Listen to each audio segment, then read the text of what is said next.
Okay, the next is demand and supply. Demand analysis is your next unit. Demand analysis में हमने क्या study करना है? What we understand by this demand and supply. अब देखो demand से हमारा क्या मतलब है?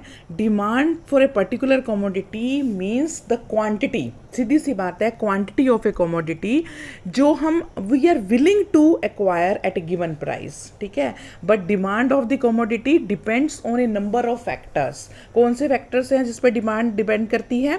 देखो, price of the commodity, price of other commodity और इनकम ऑफ द कंज्यूमर. यानी कि अगर मेरी पॉकेट अलाउ करती है, इनकम ऑफ द कंज्यूमर कैसे पता चलता है? फैमिली बजट डाटा से कि हमारी इनकम कितनी है. दूसरी बात, अगर प्राइस उस कमोडिटी का इतना है कि मैं उसे ईजिली ले सकती हूँ.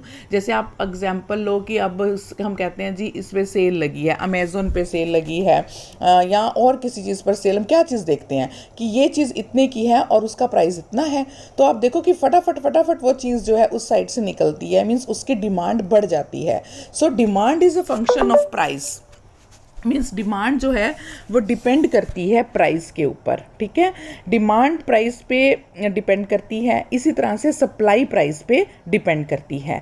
तो अगर हमारी डिमांड जो है कि मेन फैक्टर क्या हुआ डिमांड का कि that depends on the price of the commodity और income of the consumer. Okay, so demand analysis is आप ये कह सकते हो कि demand analysis deals with the two important factors. ठीक है, अब वो दो इंपॉर्टेंट फैक्टर्स कौन से हैं? मैं आपको वही बताने लगी थी अभी कि एक तो है हमारे पास ये टाइम सीरीज डेटा, दूसरा है क्रॉस सेक्शन डाटा.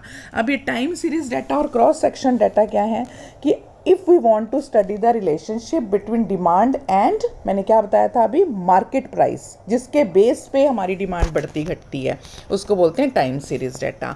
अगर मैं कहती हूँ कि मेरी जो है डिमांड के बीच में और इनकम ऑफ कंज्यूमर के बीच में क्या रिलेशनशिप है, तो हम करेंगे क्रॉस सेक्शन डाटा. राइट, तो हमारे पास दो तरह से डिमांड एनालिसिस डील्स करती है. एक तो है टाइम सीरीज डाटा, एक cross section data. If we want to study the relationship between demand and market price, that is time series. And if we want to study the relationship between demand and income of the consumer, that is cross section data. Actually हमें demand और supply के concept को ये देखना है कि what we understand by the demand and supply. ठीक है, डिमांड और सप्लाई एक्चुअली है क्या? ठीक है, डिमांड और supply is a very important concept. देखो, डिमांड क्या है आपके पास? अगर हम ये कहते हैं, मैंने अभी आपको बताया कि डिमांड से हमारा सिर्फ मतलब क्वांटिटी से ही नहीं है, उतनी quantity which one acquire or able to take at a given price, that is demand. ठीक है, और सप्लाई क्या है? द अमाउंट ऑफ जो आपकी कमोडिटी है जिसकी आप बात कर रहे हो उसका अमाउंट अवेलेबल कितना है मार्केट में. ठीक है, तो supply means amount of commodity available in the market at a given price, and demand means quantity of the commodity which one willing to acquire at a given price. Right, so what is the law of demand and supply? तो इसका law क्या है? Demand और supply का law क्या है? Demand और supply का कि डिमांड हमेशा जो है, demand for a commodity varies, मतलब ये जो मैं आपको डिमांड बता रही हूँ वो अपोजिट रहेगा किसके? That of the price. देखो, प्राइस घटेगा तो डिमांड बढ़ेगी, सीधी सी बात है. तो डिमांड हमेशा जो है वो प्राइस के अपोजिट डायरेक्शन में वेरी करेगा, क्योंकि प्राइस के कम होने से ही कमोडिटी की डिमांड बढ़ती है. और supply that is a increasing function. अगर हमारी डिमांड बढ़ रही है यानी कि प्राइस कम हो रहा है, तो हमारी जो है मतलब हमने क्या किया, प्राइस कम हो रहा है तो हमारी सप्लाई भी कम होएगी ना. हम तो अवेलेबिलिटी उस पर कहेंगे, प्राइस बढ़ेगा तो हमारी सप्लाई भी बढ़ेगी.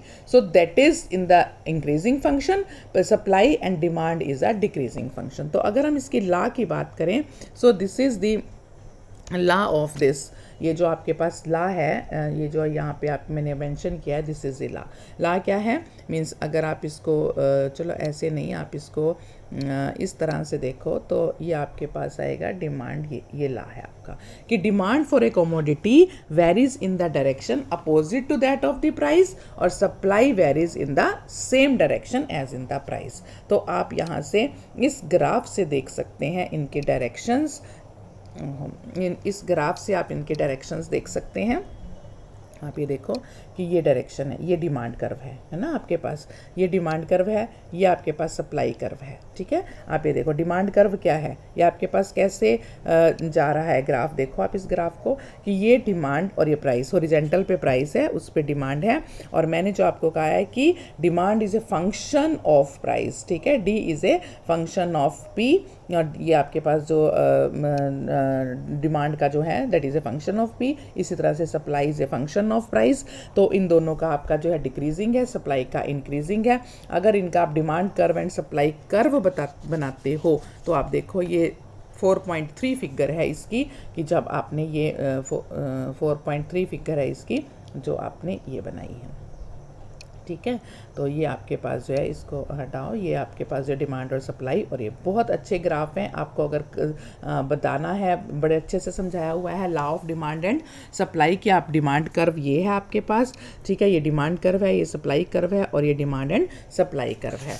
अब ये जो इंटरसेक्शन है, जो हम ये बात कर रहे हैं, तो आप point of intersection of the demand curve and the supply curve, अगर हम इस पॉइंट ऑफ इंटरसेक्शन की बात कर रहे हैं, so this is known as the, इसको हम बोलते हैं कि जो point of intersection of curve demand for supply है, this is known as equilibrium price. यानी इक्विलिब्रियम प्राइस कब होगा? When D is equal to S, when d is equal to s। तो equilibrium price is the solution of the equation d is equal to s, right. So ये equilibrium price आपको पता होना चाहिए। तो ये आपके पास पॉइंट ऑफ इंटरसेक्शन है, आपके पास डिमांड कर्व है, सप्लाई कर्व है, law of demand and supply curve है। इसके रिमार्क्स भी आपने करने हैं।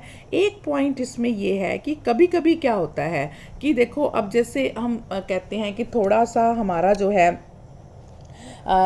पुअर कॉमोडिटी का लेवल है, तो रोटी तो उन्होंने खानी है, चाहे वो कितने भी प्राइस पे हो जाए, उसकी डिमांड कम नहीं हो सकती। ठीक है, उसको हम बोलते हैं दैट इंफीरियर गुड्स, कि वो तो राइज करेगी with in the rise in the price, मतलब उसने तो कम होना ही नहीं है ना। और फॉल, अगर मतलब इंफीरियर गुड्स तो एक्चुअली वो हैं which rises with the rise in the price and falls with the fall in the price. ठीक है, तो गिफिन पैराडॉक्स ने हमें जो है, रॉबर्ट गिफर्ड ने एक ऐसी सिचुएशन में हमें बताया कि आप जो है अगर सीरियस फॉल भी हो जाए, मतलब जब एक 19th सेंचुरी में ऐसी सिचुएशन भी आई कि जब रियल वेजेस, वर्कर्स की रियल वेजेस में फॉल हुआ, जबकि प्राइजेस जो हैं, मतलब ब्रेड के प्राइजेस में, जो ब्रेड एक एसेंशियल आइटम है, खानी ही खानी है, उसमें राइज था, तो फिर भी उसकी डिमांड कम नहीं हुई।